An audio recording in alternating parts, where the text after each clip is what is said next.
सुस्वागतम। आज मी तुम्हाला कांदा न घालता फक्त टोमॅटो, मिरची आणि कढीपत्त्यावर छान असं उपीट करून दाखवणार आहे। त्यासाठी लागणारं आपण साहित्य पाहूया।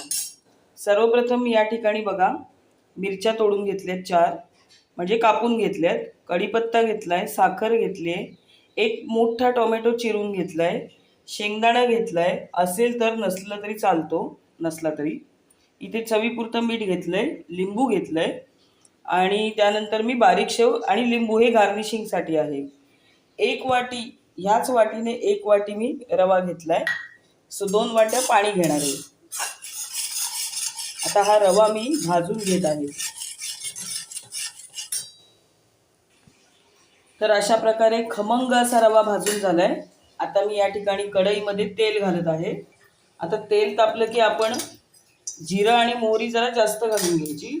जिरं जरा जास्त घालायचं। आता हे छान असं तडतडू दे, हळद घालायची नाही। यानंतर मी शेंगदाणे घालत आहे। आता हे चांगले लालसर होईपर्यंत परतून घेते।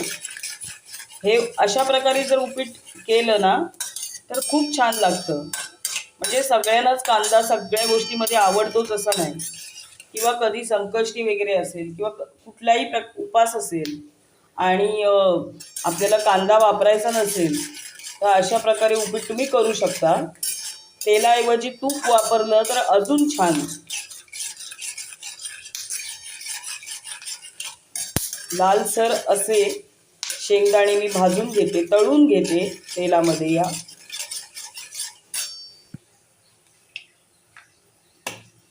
आता त्यानंतर टोमॅटो घालून घेते।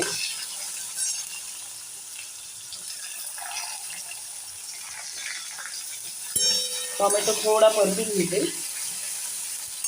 त्यानंतर कढीपत्ता, त्यानंतर मिरच्या। आता हे छान असं परतून घेते।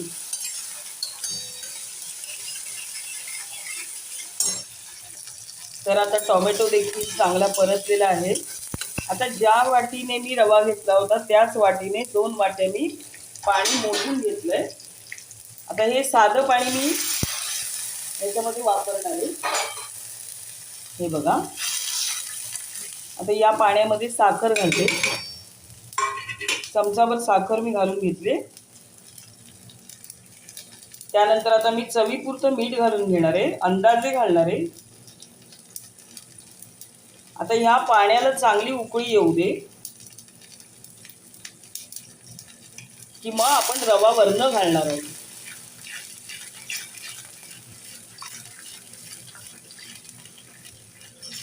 आणि रवा घालताना आपण म्हणजे काय करायचं, एक पटापट गुठळ्या होऊ नयेत म्हणून असं परतत राहायचं।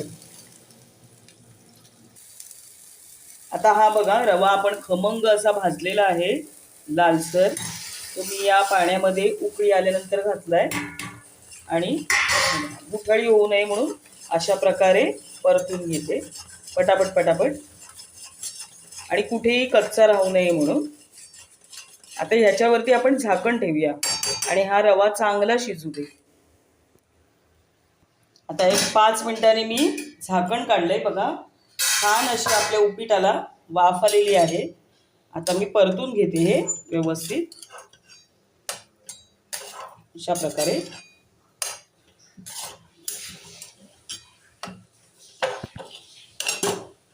रवा शिजेपर्यंत मी त्याला वाफ काढत असते। आता हा बारीक रवा आहे त्यामुळे अंदाज येत नाहीये,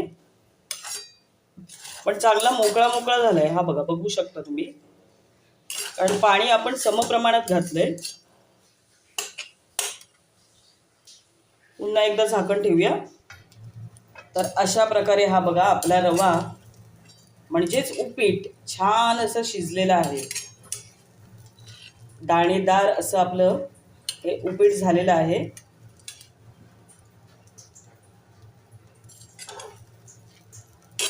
आता सर्व करून तुम्हाला दाखवते।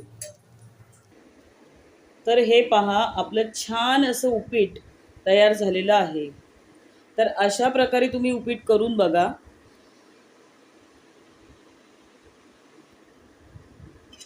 हे बघा मी काढून दाखवते. इथे मूद घातली होती मी.